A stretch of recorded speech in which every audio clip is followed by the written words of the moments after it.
வணக்கம். உங்களுடைய குழந்தைகளை அடுத்த வருங்கால சந்ததியினரை கீழே இருக்கக்கூடிய 3 தலைவர்களில் யாரை காட்டி இந்த மாதிரி நீ வளர வேண்டும் என்று நீங்கள் வளர்த்தப் போகிறீர்கள்? திரு உதயநிதி ஸ்டாலினியா? உதயநிதி ஸ்டாலின் அவர்களுடைய தந்தை மற்றும் தாத்தாவினுடைய அந்த பெயர்களை எடுத்துவிட்டால் யார் உதயநிதி? நாட்டிற்கு என்ன செய்தார்? என்ன பணி செய்தார்? என்ன படிச்சார்? ஒன்னும் கிடையாது. ஒரு வாட்ச்மேன் வேலைக்கு கூட தகுதி இல்லாத ஒரு நபர். அடுத்தது, சினிமா கவர்ச்சி ஒன்றை தவிர என்ன திறமை இருக்கிறது விஜய் அவர்களுக்கு? அந்த அரை மணி நேரம் 20 நிமிஷம் ஸ்கிரிப்டை வாசிச்சுட்டு போட்டு எனக்கு முதலமைச்சர் ஆயிட்டார், எல்லாம் ஓகே. அவருக்கு என்ன திறமை இருக்கிறது? நடிப்பது ஒன்றை தவிர அவருக்கு நாலேஜ் இருக்கா? படிச்சிருக்காரா? மெத்த படித்தவரா? கிடையாது. வெறும் கவர்ச்சியினால் மட்டுமே இன்றைக்கு ஆட்சிக்கு வந்திருக்கிறார்.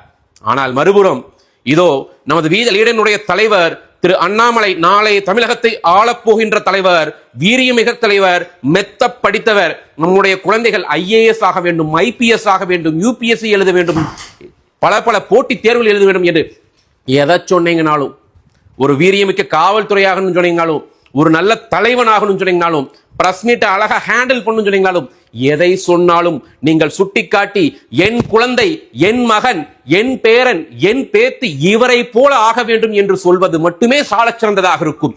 எனவே தமிழகத்தில் இருக்கக்கூடிய இந்த 3 தலைவர்களில் சாலச் சிறந்த மெத்த படித்த ஒரே ஒரு அறிவுள்ள ஒரே ஒரு தலைவர் யார் என்று சொன்னால் அது அண்ணன் திரு அண்ணாமலை அவர்கள் மட்டுமே.